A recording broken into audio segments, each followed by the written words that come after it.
We need to raise informed children.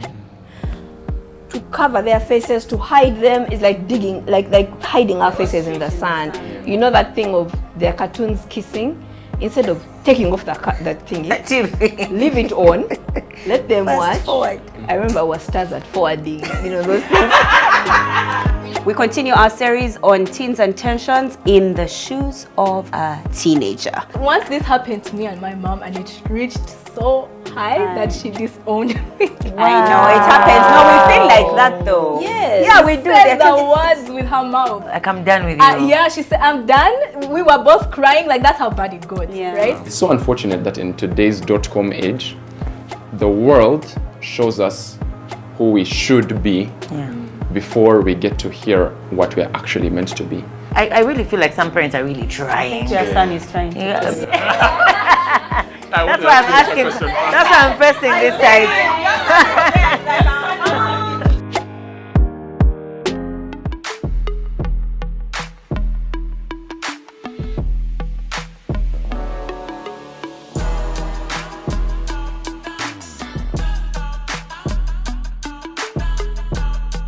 Hello and welcome back to Bump Love. If you like conversations on womanhood, parenting, or motherhood, then stay tuned. We continue our series on teens and tensions, and guess who we have this week? Teenagers. Okay. We've been talking about them, but now we want to hear from them. So welcome to the show, In the Shoes of a Teenager. And as usual, I have my usual suspects. Sharon, go girl. Husky girl. Barbara. No, Barbara, we need to call a name for you. Which well, I suppose now that we are in teenagers. Let's talk about a name.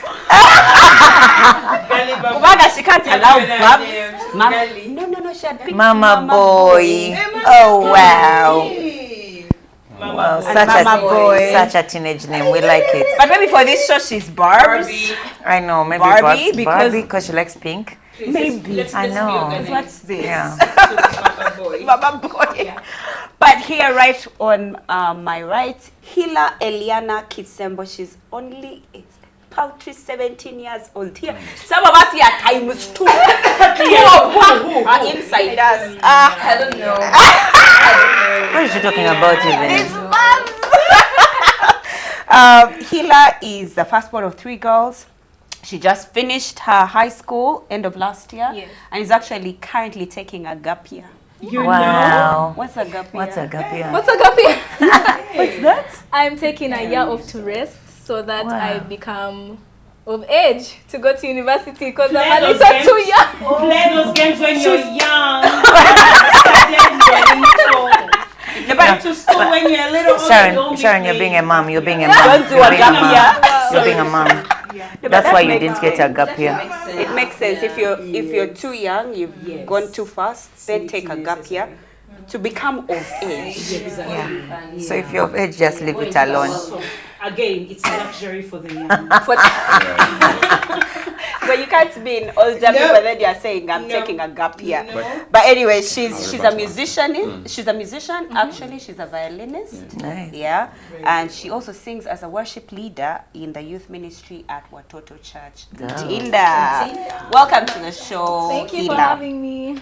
The other person is Harmony Mutsoke. He took me on a lesson. They don't say harmony. No. They don't say harmony. They say harmony. Come on. Mutsoke. For you, just say Musoke at At this rate. Yeah. But he's a 19-year-old. He's in Essex vacation. He's born to Robert and Juliet Musoke.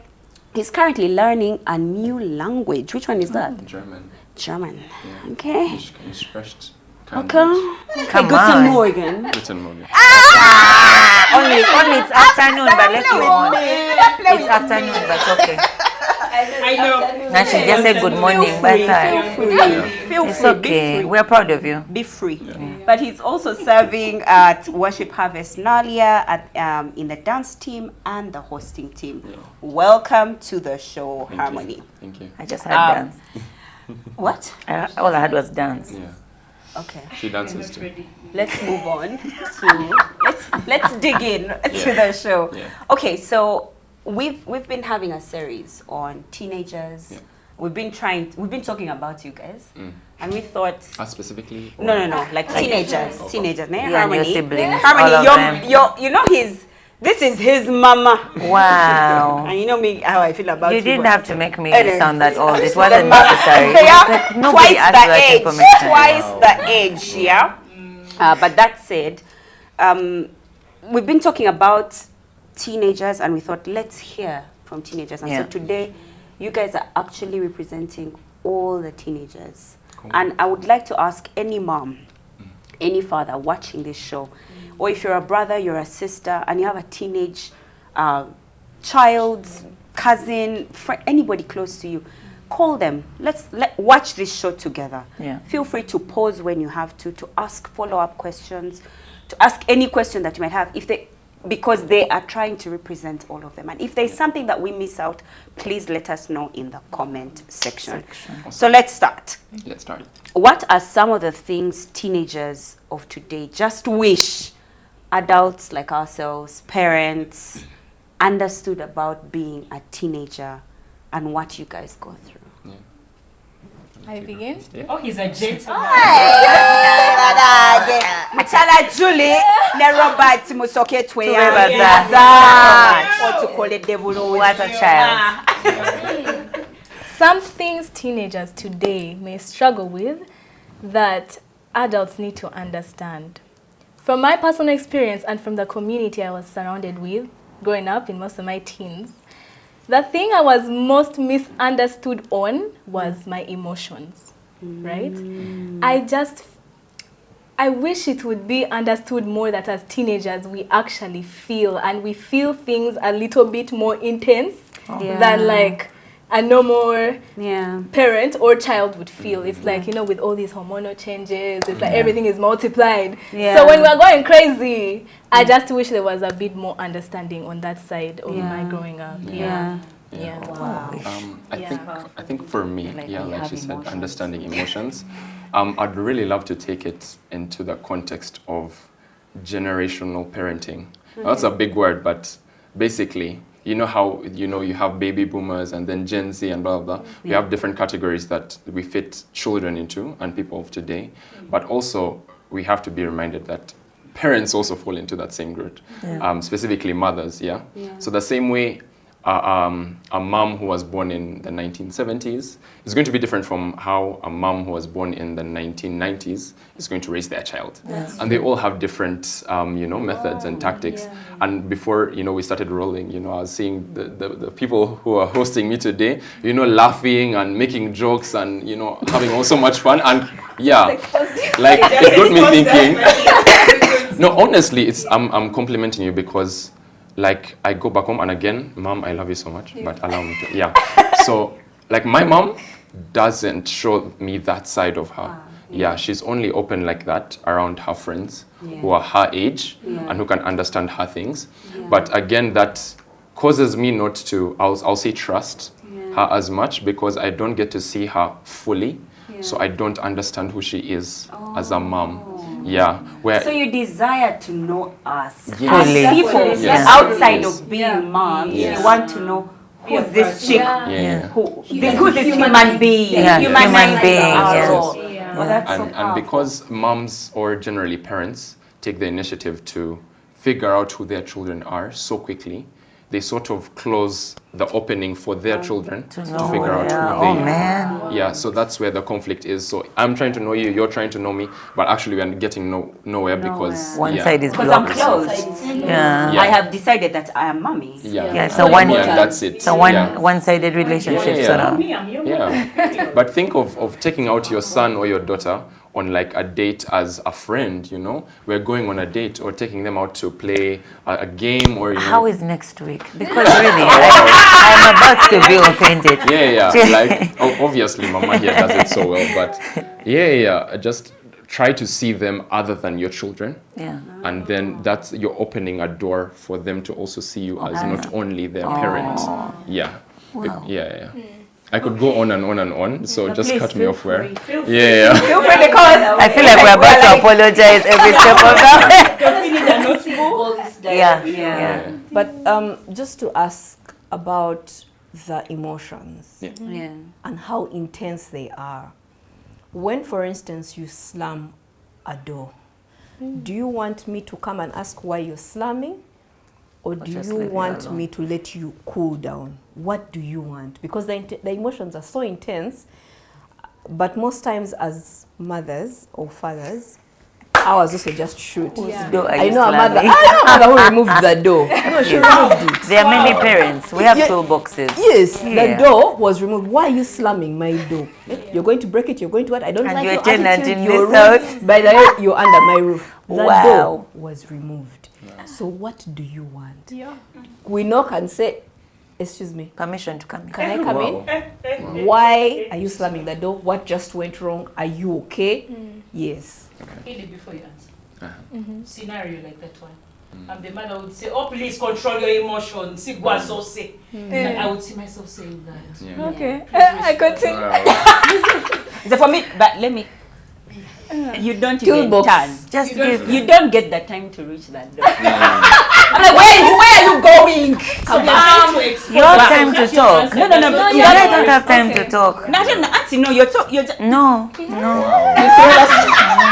Where are we talking? You know those videos we watch, the child has just said something and the father is removing, the mother is at the same time. What are we talking about? So let us know. Okay.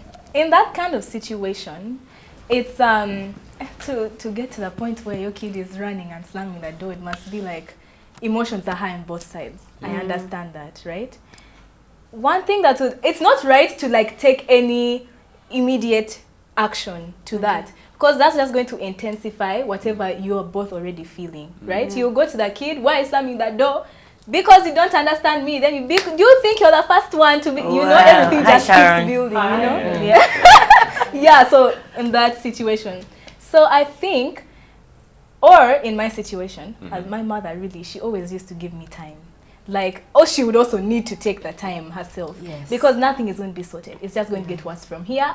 You go argue, start something, I know kids will pack a suitcase and be like, I'm out. Once this happened to me and my mom, and it reached so high that she disowned me. I know, it happens. No, we feel like that though. Yes. Yeah, we do. Said the words with her mouth. Like, I'm done with you. She said, I'm done. We were both crying. Like, that's how bad it got, right? But when we encounter situations like this again, what we both do is we separate, go sit in your room, I sit in mine. Let's breathe, right? Let's breathe. And I think after I think after you've calmed down, maybe you can go have and have the conversation. Me, what I do, because like I've been trained to be the bigger person, I always go to my mom and I apologize. And I say, Mommy, that's a good place to start. Teenagers out there giving you a lot of advice, please do not be afraid to apologize first, because now I go to her and I'll be like, I'm sorry for what I did. Then she'll be, now you're apologizing. Now you guys, I can go back. I don't need a sorry right now. Exactly. But eventually she'll feel that conviction of, it's true. Yes. And after I said my sorry, I will walk away and she will come to me later and we'll resolve it. It's true. We'll resolve it. Yeah. So that's how it is. Don't just go, and keep it burning, keep igniting the fire. Let it step away. And what you said is actually really true. I'd like to bring it into the context of dad, son. Allow me to quote a scripture in Ephesians 6:1. It says, honor your father and mother. This is the first commandment with a promise. You notice how it's telling the children to reach out first. Yes. In the aspect of males, generally, most males that I have met or been around, everyone is trying to be the powerhouse. So the second a male or a boy or a teenager, me who's entering now my 20s, I'm starting to feel the second you show me any sort of disrespect, bro, you and me, we are done. I'm not going to talk to you. I'm not going to speak to you a certain way. Even don't greet me. Just stay away from me. And I may not tell you. But anyway, the phone you promised should be delivered next week. With boys, it's not so much verbal, but it's in how we act. You can see it. We'll change our mood. We won't be happy. We won't smile at you. We will pass the other way when we are going to get food in the kitchen or something. Like, you'll actually see that we are not okay. But again, that's where this scripture sort of came to my head, that actually for us, we're sort of called as children generally to honor our parents. Yeah, so teenager out there, you actually sometimes need to be the first to take the step. You may have, caused the situation, or even your parents may have caused the situation, but the Bible tells us to honor, and part of honoring is humbling yourself and be like, hey, mom and dad, I'm sorry. Yeah, I know I was in the wrong, and I actually want this thing to change. I'm seeking your forgiveness. And then you watch how the relationship fixes. Like Hilla said, she had to reach out first, and then the relationship was eventually solved. I don't know about moms. I don't know if you're willing to come and tell us, by the way, I'm sorry. I've honestly never had my mom tell me she's sorry. No, not at all. Yeah. Pray for the gifts of the right. That one. No, we definitely do. We need to learn. We need to do better. We've really been schooled here, that we can also be like childish. Yeah, it's it's true. Children. Yeah. But from the both of you speaking, I can see that your level of faith is also like quite there. Now, for a child who is not at that level of faith, which is common teenagers, like I remember myself, we were just entering like a church, and I would just go to dance. Like I was for the music. I'll be like at the back saying, "Man, got the drama today." There was that phase in my life. Well, Sharon. That's yes, so a teenager that is still thinking like that, and think it will be difficult for them to, make such decisions. So how would you speak into a child that is in that scenario? And I know there are many. Would you like to start? Okay, I'll start. How I'll speak to a child who is not there in their faith yet. At the end of the day, it's maturity, right? Most teenagers like to be treated. How do I say? Because I used to say this a lot. I would say, treat me my age, because like there are things my mother would do to me, and I'm like, I'm not young anymore. I know what to do, So please, if you know what to do, and that's the mentality most of them have. If you know what to do, be mature about it. Like, and do it. Yeah, and do it. Be the bigger person. Go and you have to be at the. It is well. That's what the bigger person is. It makes Manuela feel someone. You have to be at a point where you are able to also have a little bit of emotional intelligence to understand and weigh the situation. Weigh how you're thinking, weigh how you feel your parent is thinking, and make a decision. Don't make emotion-based decisions.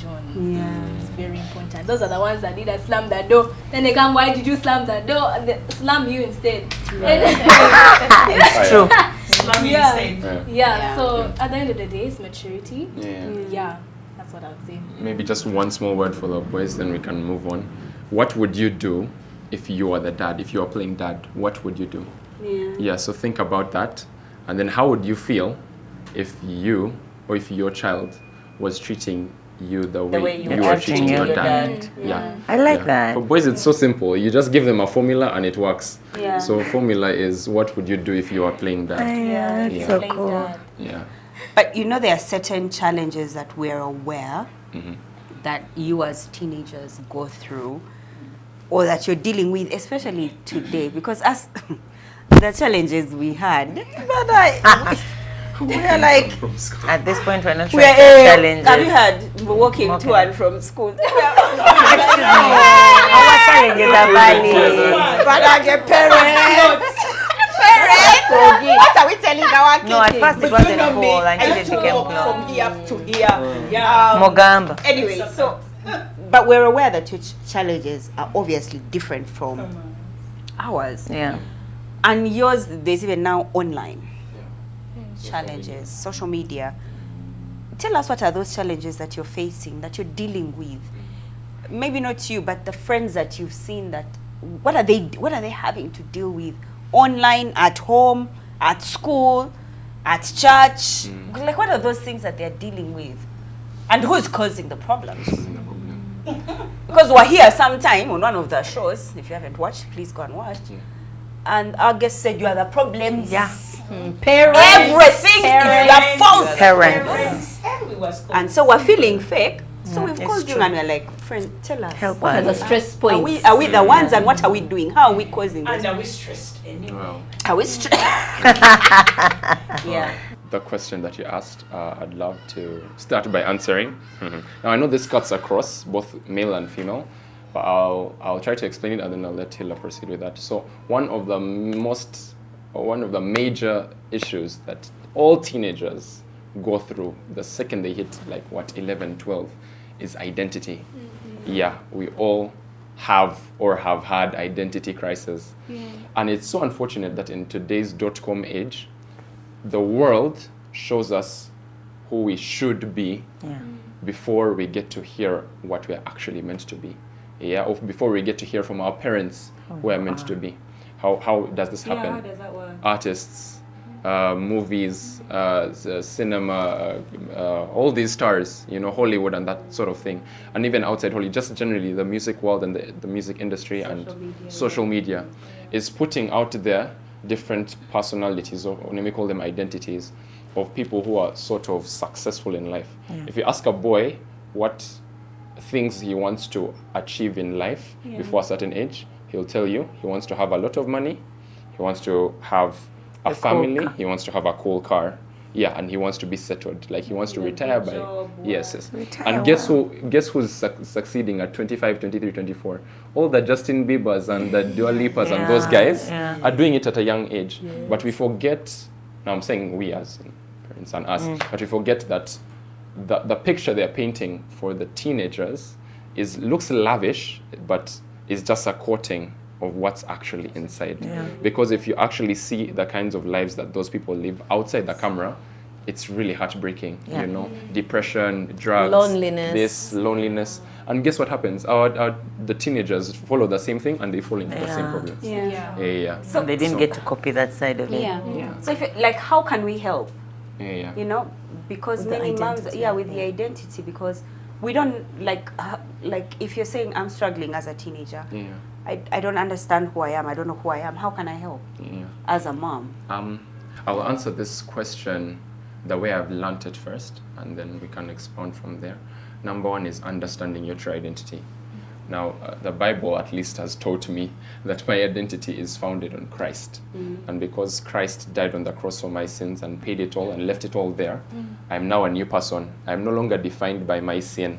And that's where most teenagers usually fall prey to, is because they think the second, I make a mistake, or I start doing drugs, or I start sleeping with all these girls, now I cannot seek forgiveness. Now that's who I am. I am a slut, I am a what? You hear those words being thrown around. So I'm a slur, I'm a slut, blah, blah, blah, drug addict, I'm a pimp or something like that. I had one, I'm a good host. Oh. Yeah, stuff like that. And because they have accepted that that's the only thing they can be, So then that's all they are. Yes. Wow. Now, the solution, I would say, one of the solutions would be first word. First word is basically who says what first. I learned this from a few leaders that I've been in spaces with, is that for them, they actually start teaching their children about things like sex and social media, like down to the age of 8, of 7, of 6, so that they get to hear it first. Because these days, social media is not only limited to your phone. It's on TV. It's on from word of mouth. Anyone can hear or get any information just by being outside the house. So you as even inside. But as the parent, as the mom, as the dad, how important is it for you that your child gets to hear about these things from you first? Yes, because the second they get to hear it from other people, it's changed. For example, I'll give an example of myself. The first time I learned about sex was from my dad. He talked about it. Unfortunately, he only got to cover the first bits of what sex looked like in the marriage context. I didn't actually get to hear about stuff like pornography until I was much older. Now that's where I fell prone into, because I learned about pornography from social media. So that part of sex captured me. And now I was no longer interested in this whole marriage, what, because I was seeing this. It's right there. So that captured me first, and then I fell into that hole, and it was a whole process of me getting out, and my dad eventually talking to me about it, and prayer and all of that. Yes. But if it wasn't for my dad telling, or if my dad had maybe talked to me about pornography, as well as talking to me about sex at that young age, I probably could have had a different story. So different things like that are very important. Who hears what first? With children, with teenagers, their identity is so important to them, because everyone is, now when I say everyone I mean teenagers, but generally in the world everyone is trying to make a name for themselves. Everyone is trying to stand out. Even in their jobs, everyone wants to be the CEO or the manager or this and that. Like, everyone is trying to make a name for themselves. But teenagers, how they do it, because they're not working, is they'll try to create something around their identity. Yes, a following. That's why you're hearing them talking about Instagram followers, TikToks, what. They're all trying to create a name for themselves. If you don't have 10K, you're not in my friend group. If you don't have this one, that's like, too high. Yeah. Now, you'd be surprised to find out how easy it is for teenagers to find themselves on Instagram. These days, for us, someone with 5K, 6K, 10K followers it's like cheap stuff. That's the minimum. It's the minimum. Oh, wow. And that's what they're making the standard. So now if you don't come with that, you're looked at as... Your standards are too high. Do you have friends? I know, right? Please, Hilla, take over before I continue. Actually, I was also going to say a challenge that most teenagers face nowadays is the outside influence. Yeah, it's kind of a similar answer. Because I'll give myself as an example a lot during this. It's okay. Yes. It's okay. Oh my gosh, I'm about to expose one of my friends. But we thank God for how far he has brought us, right? Back in the day when we were still growing up, right? I had a friend who used to go around saying, oh my gosh, I'm a whore, I'm a whore, I'm a whore. And did she What's know? a declaration? Did you know what it meant? No, I know. Me at that age, I didn't know what it meant.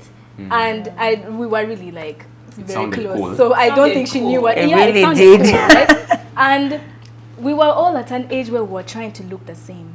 Like the people you surround yourself with as well, as they're trying to find themselves, you're all trying to find like one person at the same time, all 5 of you, right? It's just like all of us being influenced by so much and we don't even know what it is.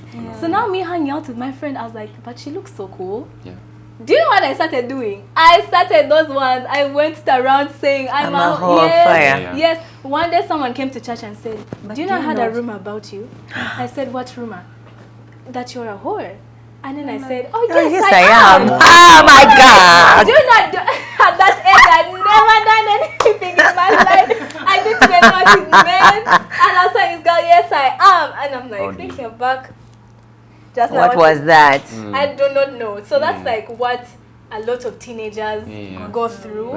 It's just like they want to look a certain way. And there is no like set, I don't know how to say criteria. That. Like there's no set criteria. So we're all trying to find something for ourselves. We're all just, and we're exposed to so much as well. So we're all finding ourselves with what we can. And the things that are exposed to us nowadays are not the best.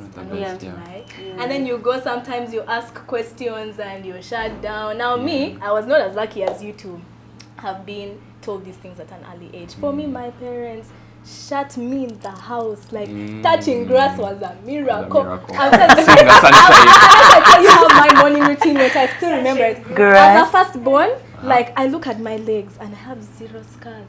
But if you look at her last born, she's light skinned. You can think she's my color because of her scars.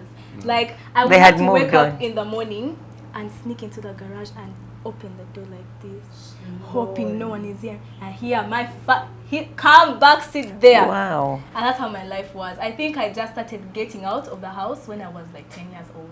So for me, I was shielded like to the max. I didn't know anything. So figuring out everything was all from outside sources. I fell into everything. It's no wonder you were declaring. And I was talking about my gosh. Into everything. I have a question though. Please ask. So you mentioned, you've been talking about if you said something, you'd be shut down, right? But also I've dealt with a couple of teenagers and I realized it takes a lot of time to break through.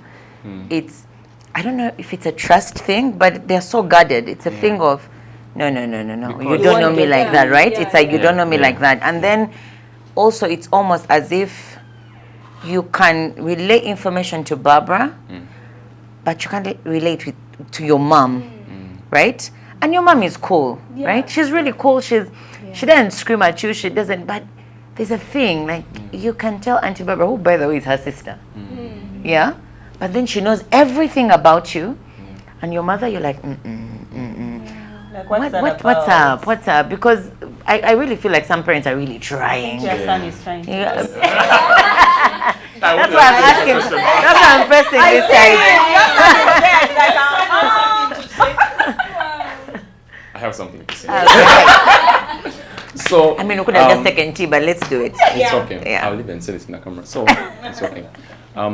The first impression or environment that parents on a default mode create for their children is a sense of protection. Yeah. That's what I'm thinking, I'm assuming, but I think It I'm right. is, Yes. it is, it's That true. you want your children to feel protected Yes. no matter what. That's Yeah. why now the levels are a bit different. Some people they're locked in a garage, in a house, I don't know. Some others it's different. Wow, that's But ideally that's the sense. So now in those first 10, 12, 11 years of a child's life, that's what they're used to. They know that my parent is here to protect me and here to cover me from everything that's happening in the world. Now, me who has lived a bit longer, I understand that actually, in hindsight, there was actually some bad in the world that they're trying to protect me from. There's some good, but mostly bad that they're trying to protect me from. But I wanted at that age to see it for myself. And I knew that no matter what, the only purpose my parents were the only role my parents were going to play in this was hold me back. That's why I would be so quick to tell someone else about what's going on, whether it's my friend or an auntie or someone, even if it's someone related to my parents, than go to my parents directly, because I know my parents are gonna. They may not tell me directly, but the role they're playing is protection. So they may hold back stuff from me, or they may do this, or they may say that, even if they won't, or even if I don't know what they'll say. In my mind, I know that they're going to play protection. I'd rather not attempt. I'd rather go outside and find the information from somewhere else and hear what someone else has to say. Yeah, that's why they do that. Exactly that. Now me who was looked up, not looked up. You're on Discovery Channel. Yes. So now me, I had like almost no choice. If I wanted to know, I had to go somewhere else. And I just had to. Because Kubanga, if you learned about what drugs were, from maybe you were able to sneak out like one time and then you learned, oh, there's this thing called drugs, you sniff it like this, blah, blah. Would you run back to your mom and tell them, oh, mom, I learned about this? Absolutely not. Because I know the second I walk in and tell, hey, mom, I learned about this thing called exactly. Default goes, what did you do? Where did you learn? Who told you? What? Calling parents? Who are those people? Hey, calling parents! We are the ones great! Yes. The one who So brought bad. drugs. This is so Yes. bad. Yes. This is so bad because it's so true. It's so true. Guys, I attended a conference once, Fearless, in Nairobi, and in the afternoon we had parenting sessions, and the child counselor taught us one thing that I think can't get off my mind. She said we need to raise informed children. To cover their faces, to hide them is like digging, like hiding our faces in the sand. You know that thing of their cartoons kissing?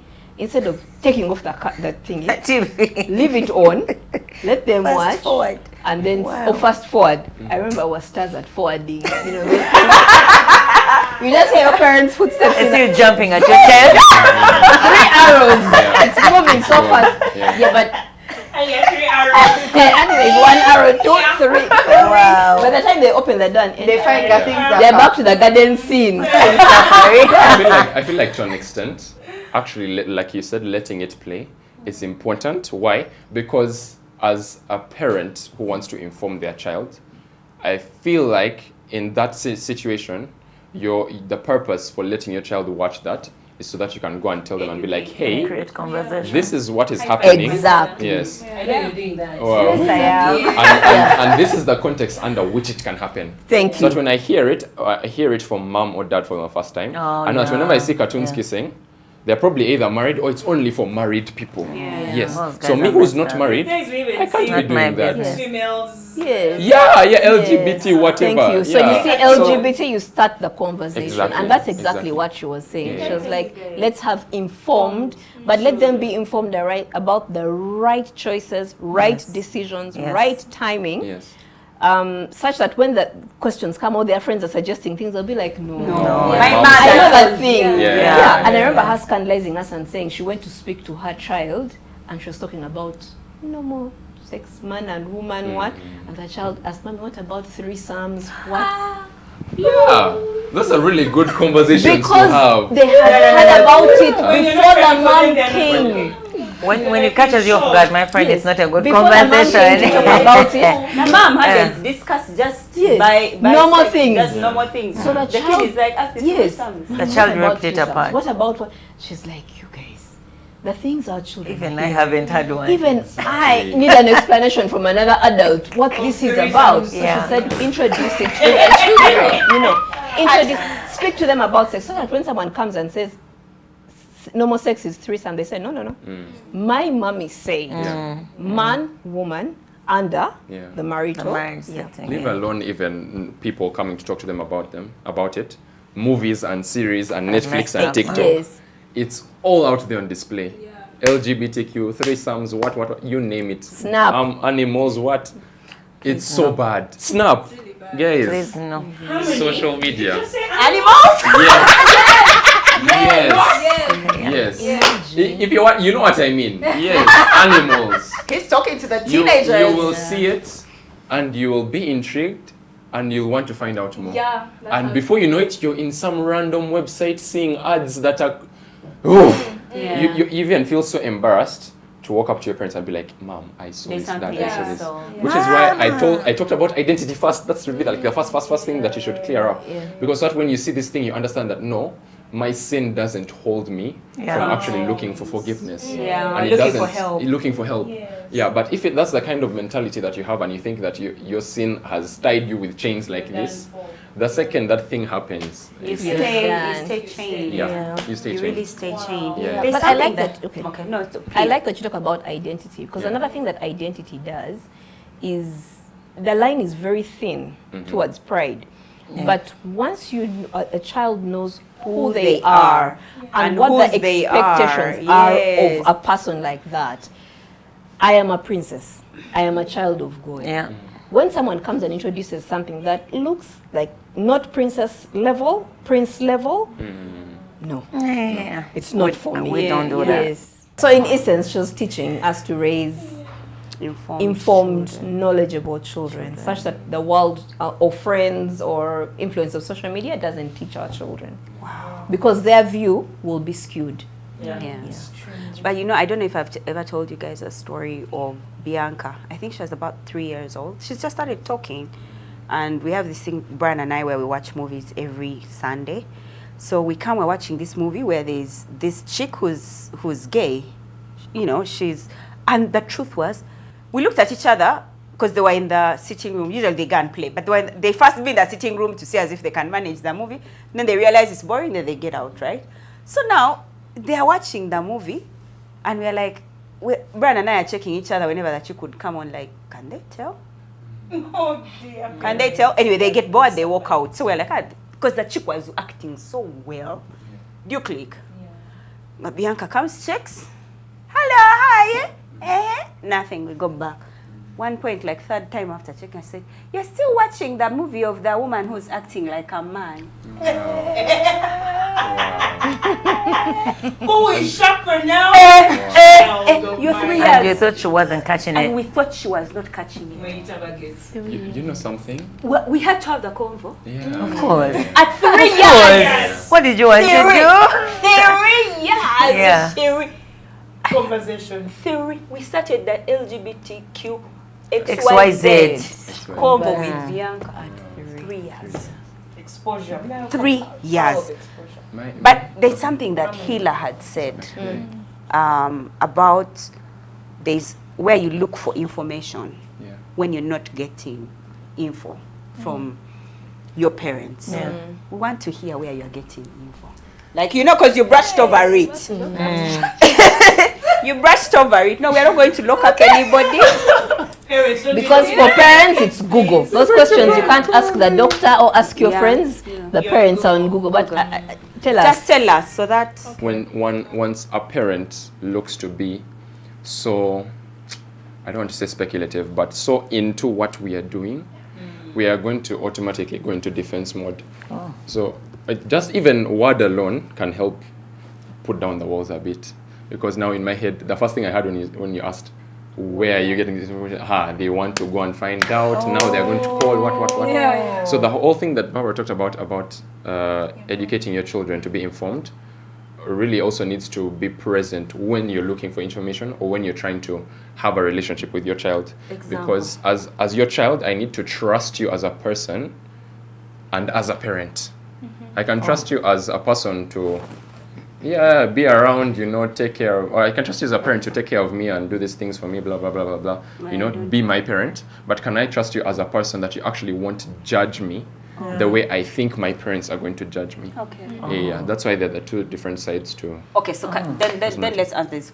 Answer the question. Let's ask it this way. Uh-huh. Where do you get this information and how would you like us to react now that we're going to find out? While you're giving us the info, tell us what to do. Because when you say friends, we are going to start looking at who's your friend, who's their mother, those are the ones. Really and the father, where's the phone number, where do they live? Do they have a TV? Do they have internet? You know? So tell us, when you tell us the info, tell us how we should react to so it. that we can Not know. to shut. Not that we don't shut. Tell us what to do. If it's internet, tell us what we should do, because I kind of feel like I'm a culprit. Like I know what my children are doing on the internet. I know what they searched. I know it's there. And then I'm those parents who's like, so you are searching this. What were you looking for exactly?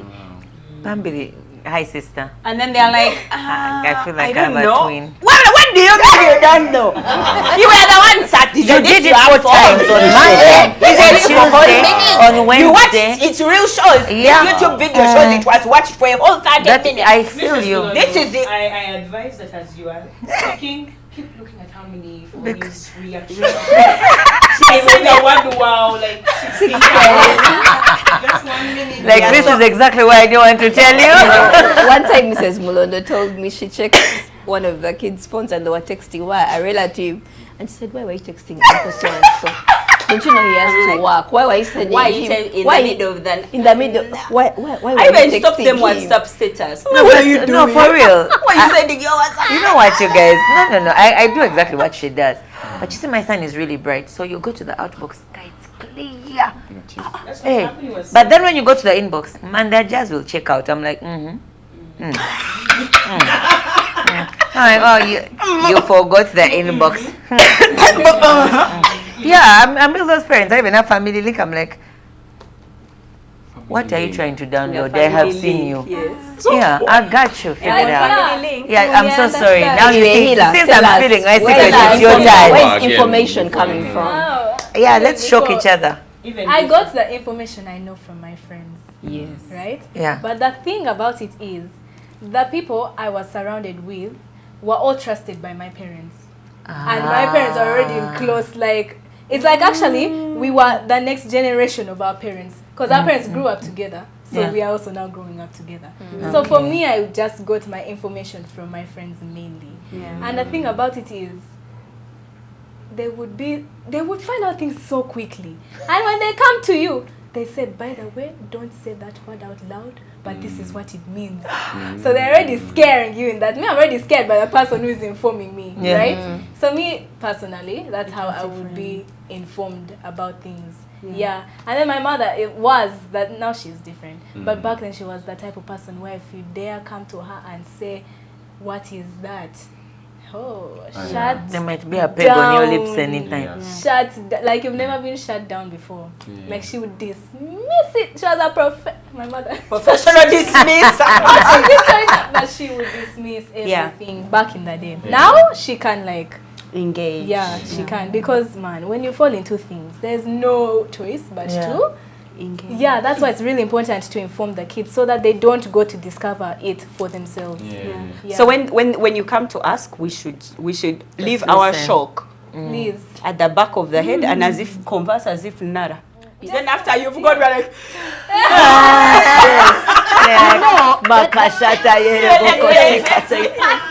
that child counselor told us to train our faces to have an indifferent look. She said, train yourself because you might not say anything, but your body language will be like, I'm not coming. The child will be like, I'm not coming back here because everything about you has changed. She's like, guys, can you train yourself to have an indifferent face? So they're asking you about threesomes and you're answering. You answer with a straight face. Then when the child walks out of the room, you're like, oh my God. I think that's going to be a lot of work for Manuela, but all right. No. Her facial expressions are very even loud. you, Yeah, she said, train yourself to have an indifferent look. That's the only way they'll keep coming back to you because nothing shocks. I think the first conversation I'll wear shades. And guess what? That's how their friends are.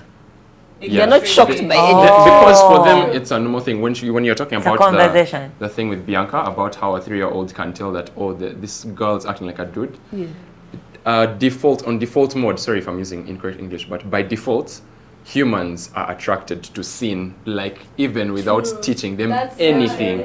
We all have a sin nature inbuilt in us.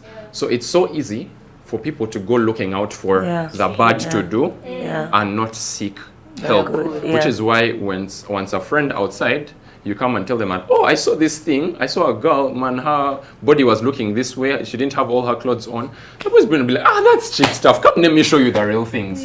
Yeah, because for them, for them, it's just normal. It's so normal. And that's also the tack where having I won't call it an indifferent face, but a welcoming environment or presence sort of takes the win. Is because when I say something to you and you accept me the way I am more welcoming. Whether it's for a good cause or a bad cause, that one I don't know.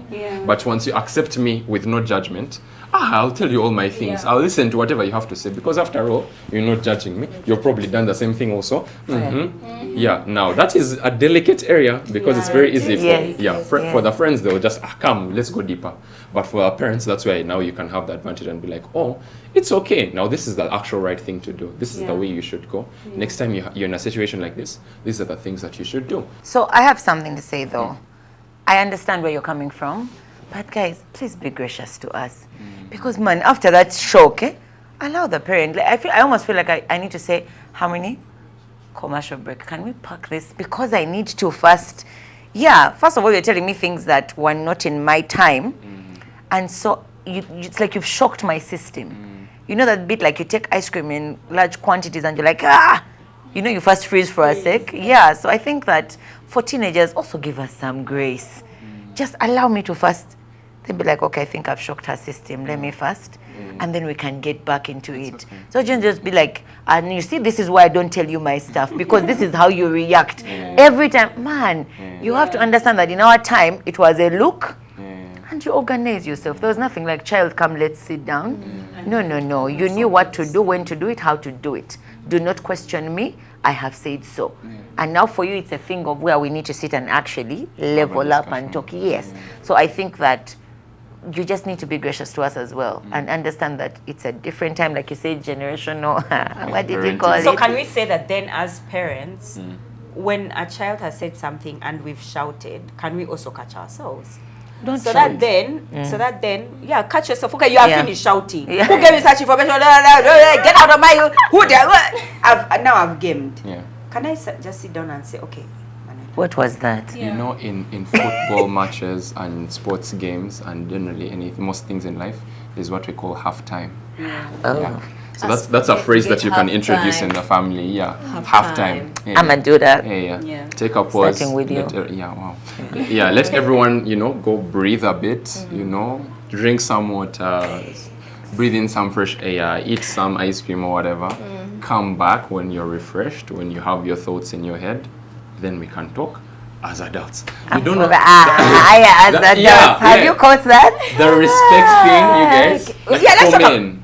There's like a thing there. The moment I feel like I am treated Like a little boy.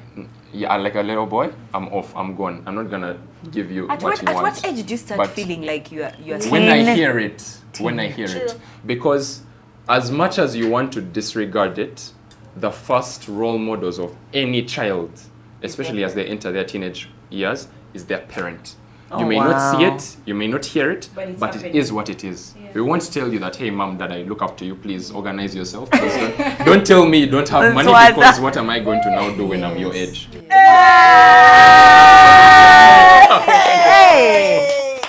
Like the bullet even caught the production team. I'm sorry if I'm offending anyone, but that is how we are. That is who now we you're telling are. me to work hard, go to school, and organize yourself. Are you also working hard? Are you really working hard? Are you really? Is this what where all these questions are gonna come about and start building up. And for us, we piece together your character in our heads. We know, okay, mommy is like this, mommy does things like this, mommy throws the sapato, daddy, for him, he sits when he's from work, he first eats, don't talk to him first, make sure his car is washed. You're being studied, yes, because whether you want to believe it or not, you are our first role models. The second we feel like you're not, okay, this is going to put pressure on you, but if we start feeling like you're not measuring up to what it should be or what we want for our own lives, that's when we start deviating to all these other things that you're seeing us drawn to. That's why when you tell us, when you try to correct us or you try to criticize us, in our heads it won't make any difference, because in our heads the character that we have been building for all these donkey years, all these teen years, has now cemented into something like this. It can't be changed, and it will take, okay, if it can, but it really needs to take breaking down, hammering down, and then building up again, which can be hectic. It's hard work. Yes. I think now that this character that you are building is of what you are saying earlier, the social media, what you're seeing, even what we are modeling in front of you. Is that how you have shaped that personality at that time? Specifically for our parents, that's what we are saying. It may not apply to social media and other things, because we're obviously grown in our homes first before anywhere else.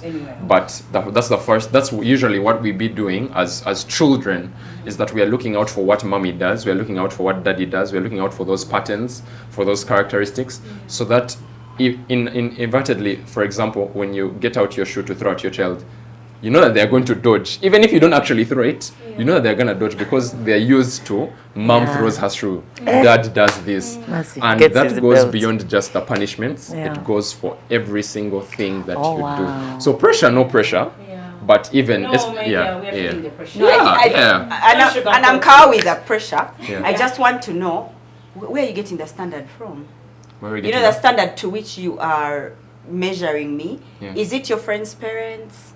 Is it what you're seeing on social media, where you're like, Kati daddy, you wouldn't be talking like that. Now you are driving people are driving BMWs on the road. Before you tell me to work hard, first work hard also.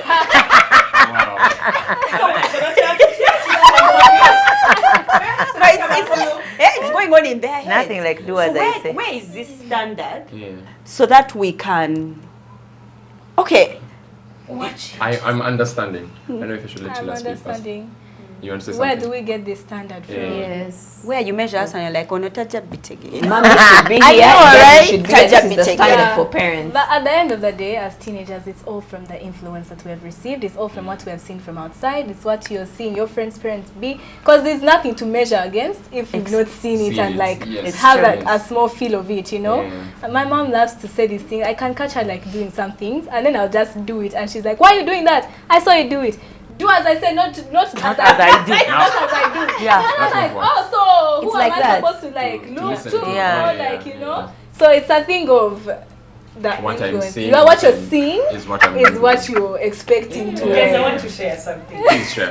I think confidently say that I can be loud. So my firstborn is a girl, and it took me seeing her sound like me to understand, to tone down, that you gotta tone down. Like I literally had her speak to somebody and she sounded exactly like me. I remember I went to the phone and told my girls, and I was like, oh my god, I just had myself. You guys, it's bad. You know, my mom used to tell me this. She'd say to Runyankot, You'll give birth to yourself. Don't all moms though? Then I gave birth to yourself. to myself. Wow.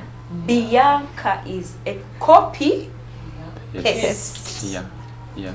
who I am. Yeah. I also knew my character from watching my daughter. Yeah. I it's didn't so know how true. defensive I was. I didn't know how argumentative I was. I also didn't know how intelligent I was until I saw the small girl just walking like this. Like this. Yeah. Diapers. I'm like, oh my word, Yeah. this is me. We will get a new nanny. Yeah. She doesn't know how to fix breakfast. Then I'm laboring to train. I don't know, and this would be her. Mommy, I'll fix the breakfast. She shouldn't even be able to make the English pancakes. And I'm like, when I'm going to work in a moko bengolo. I was literally worried. So I had to tone it down. Actually, even prayed about it. Yes. Because now for me, it had become like me. Yeah. I didn't know that. I knew I needed God And to you can actually change correct her certain by things. correcting Yes, yourself. and I have seen it improve. Yeah. That now we even check one To check each other. Now my second born, on the other hand, a boy, for him we would even have instances where I would spank him, for example, and he's like, I will not even cry. You know how, as in I felt pain, that tear comes, and then I will not even cry. You will not even see my tears. Give you that. Meanwhile, he's like the sweetest of them, like he's like the most kind, the most constant. But there was that personality in him that used to put me in check, like to remind me, oh, by the way, you think you have This done is a your lot. work. And meanwhile, he was just 3 years old when he was doing things like that. I will not I thought you were cry. going to say like 10. 3 years old. And then as he grew older, that thing I was telling you, being very loud, you're trying to make a point, just screaming at the child. So my daughter would be like, it's okay, mommy, I'll fix it. Because her personality is peacemaker, typical me. We don't like confrontations. But my son, you're screaming, he would say words like, you don't have to scream, mommy. And in a very gentle voice. Meanwhile, for you, I'll be, you don't have to scream, I heard you. Let me go and fix it. So when they were saying that, they look at us and they're thinking, let me be the mature one. I was thinking, oh my God, those moments. You stayed there. They went to school and told their friends, I was the bigger person. Wow. I'm glad you said that. Yeah. So that then they can only listen to you if they admire you. It's true. So that's why I asked about the standard, so that I might know who is it that my son is looking up to for a mother figure, and do I match up? Because then that's when he will listen to me, because it's like, yeah, you got game. But and when you realize it, even us, we used to put our parents on some coming zani there, and they were like, Ati, Daddy, you are just in what? What are you saying? People are being escorted with cars. Tulu. You are quarreling about the government. I had a child who once, I had a friend of mine who mentioned that her parent, this was an old friend, who mentioned that for him, his parents were waiting for him to become successful to actually take care of them. So like for him, yeah, he in his head, he already knew, like in his head, he's like, okay, they have failed. Like it's up to me to figure it out for my family and for my parents. Do you know he's the savior? Yeah, like he's the savior. So there's that sort of pressure. That's a lot of which pressure. is on them, like this. Because like these guys, So you're basically done. correcting your failures to the child. And that's why I'm glad that you guys are not able cool. to discern that your children are actually looking at you and are able to see what you do and behave the way you behave. Because for other parents, for them, they don't care. It's get for me my law degree, get for me my medicine degree. The rest, figure it out. Like you're on your own. The aspect of love. I don't know if you mentioned it onshore or offshore, but the idea that because we are your child, we understand things the way you do. Well, again, take this, like cut out everything I said before. I'm saying it in a different way. Don't just say it. So the idea that because we came out of you, means that we shall behave the way you behave, we shall do everything like you, and we also reason like you, is not 100% true. Yes, we have to remember. Sorry, I'm putting so much on you guys, but we're just laying all the information out there. That's true. Why stop now? That as children, as your children, we are also human beings. Meaning that our concept of love also has to be understood. This comes from, again, having informed children, that when you tell your child that, hi, by the way, this is what love looks like in the family context. I am your parent, I love you unconditionally. The same thing with God. God loves us unconditionally. And that's how he expects us to love others. I can also be comfortable with talking about love in that way. Now, why am I bringing that up? Is because when a parent comes up and says, or when there's a situation at school and a parent comes up and says, that one. Come on. Yeah. When a parent, when they say something like that, a child's response, one varies, but it's dependent on how they understand love. For me, I have learned of recent, by the way, very recent, it took me a while to understand what love means for me, that how love can be shown to me is through words. Again, I'll say this, that for boys for a very long time, they all thought, if you touch me, I feel loved. But if you don't touch me, I don't feel loved. Because the whole relationship thing, that's a different ballgame. But until I understood that actually when someone speaks good about me or encourages me or speaks words of life into me, then I feel loved. So when I hear Musilugwe so many times, the picture of love is being drained out of my system, and I no longer believe that especially if I'm hearing it from my parents. If I'm hearing it from other people, who cares? For them, they are their own things. But for my parents, what are they trying to say? There's some truth to it. Is there some truth to it? Am I actually failing in life? And with children, with teenagers, like Hilla mentioned, emotions are a very big thing for us. So one of the things that we struggle with a lot is overthinking. We can overthink. We are thinking, you don't think. It's just because we are quiet. It's just because we are quiet and we can shut down on all of this. No.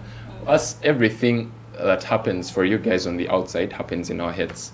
So for us, we have already pieced together the next 5 things that are going to happen as a result of me not wearing a long enough skirt or not wearing a long enough dress. I'm standing in place of a girl. So that by the time a girl comes out in her skirt and she's like, oh mom, I'm going to hang out with my friends, and it's maybe just above my knees, but you say now for you are going to the whatever they call it, the whorehouse to do who knows what. You're going to sleep with men, seduce them for money. Now, every single time a girl is wearing that skirt, that thought is going to come back into their heads. And now they're piecing together, okay, does that mean my mom looks at me as a whore? Or does that mean I'm actually not welcome in the family because my mom looks at me this way? So if I see her wearing a skirt like that, that's exactly how their brains work. Kati, now if I see you wearing a skirt, how am I going to look at you? You know, what is going to be my impression of you? Okay, maybe you want to wear a dress this way that shows your breasts a bit more, and the one with a slit, what, no offense. But how am I viewing you because of the comment that you've made about me? Yes, so to us, it's this, that game. Yes. Sort of like you have to have the ground. To say certain things. I can't say you're wearing short clothes, it makes you a whore. When I wear short clothes. And of course, as a parent, you have absolutely 100% authority to say whatever you want to your child, because they are your child, with, of course, respect and regard to them. But you have to remember that they are also looking at you. They're also putting you on a scale. Yes. So for you, it's words. Yes. Hilla. Oh my God. Oh, please. What is it for you? How do you feel loved? How would you tell that my parents love me?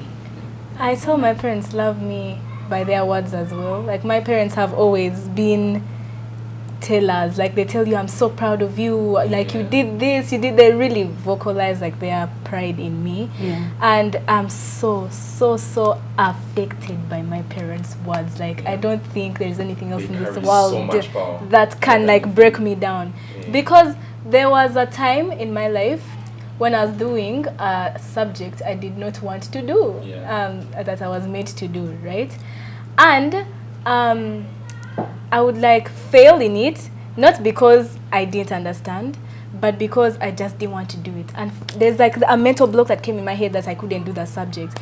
But once my father sat me down and he said, you can do anything, you can do everything. Actually, I want to explain that situation a little bit. I wanted to specialize in something. So in my curriculum I studied, we have this option where you reach your A levels, you can choose to do subjects only regarding to that career, right?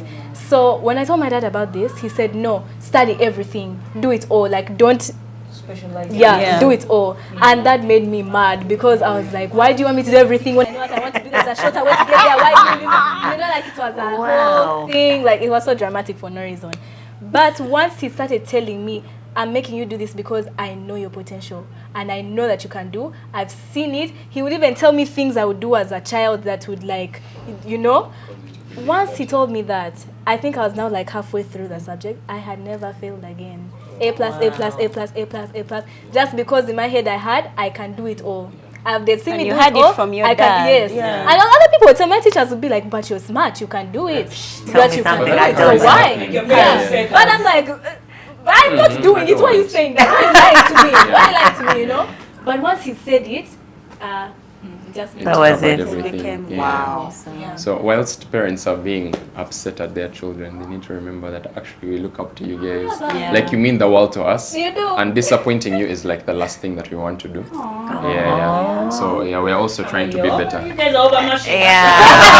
Because they bashed us, now they're bringing us together. We have, you know, kind of like about 5 minutes to end this show. If you had the opportunity to speak to all parents of teenagers, what would you say? What would I say? One, every great relationship starts from God. Allow me to use that in this context. It's because He's the creator, the Alpha, the Omega, the beginning and the end.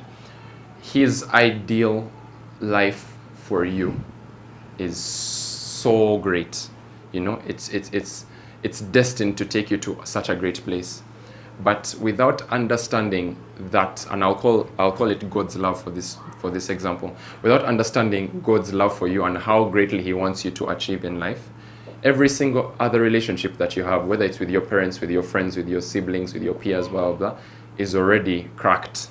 Or is already starting from a crack. Why? It's because we were born into a sinful world. We were born with a sin nature. So your dependence on your parent fulfilling 100% of what you want them to do for your life, and your dependence on your child also fulfilling 100% of what you want them to do in their lives, is all disfigured without first understanding what God's idea of love and a great life is for you.